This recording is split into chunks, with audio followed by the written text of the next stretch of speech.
It's 12:30 PM na. Labasan time na. At tapos na ang aking first shift duty. Babalik na lang ako dito ng 4:30 para sa aking second shift na duty. Pero bago muna umuwi ng bahay, ay dadaan muna ako ng grocery. Maglalakad lang ako dahil wala akong service. Wala si amo, hindi siya pumasok. Okay lang maglakad, hindi naman masyadong mainit sa labas. Nakapagsarado na ako.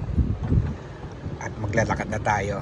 Nakasarado na ako ng aming shop. Naglalakad na.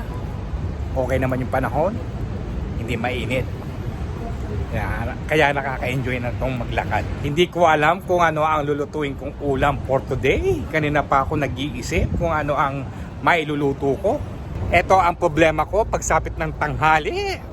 Kung ano ang lulutuin. Tatawid muna tayo. At i-off ko muna yung aking camera. Ito, nakatawid na ako. At nilalakaran ko lang ito magmula sa trabaho hanggang sa grocery na aking pupuntahan ay nasa 12 to 13 minutes. Di bale, at least exercise. Nakakatulong naman yun sa aking kalusugan. Lilipat tayo doon ha. Doon tayo maglalakad. Nakaka-enjoy maglakad. Lalo na pagsapit ng sa gabi. Mga around 8 PM ng gabi. Marami nang itong nag-jogging dito.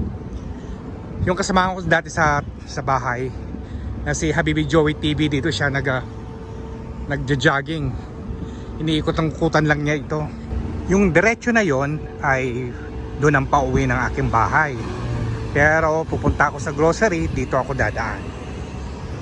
Ito yung aking daanan papuntang grocery. Pero meron din naman grocery dito.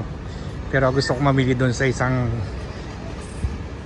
paborito kong binibilhan ng pagkain. So tatawid tayo ha. Nandito na tayo. At hanggang ngayon, hindi ko pa alam kung ano ang aking bibilhin. Titignan ko dito sa gulayan section kung ano ang mapipili ko. Walang mga gulay ngayon. Nakita ko lang dito ay kangkong. Alam ko na ano lutuin ko. Wala tayong choice kundi magmamanok na naman tayo ulit guys. Ito ang napili kong lulutuin ngayon. Magsasabaw ako. Sinigang na manok. Meron naman akong dried kamyas na aking ipagsisigang at pang-asim ko dito sa aking sabaw. Kukuha na lang ako ng gulay ng aking gagamitin at ang mga ibang ingredients. May kangkong. Buti na lang.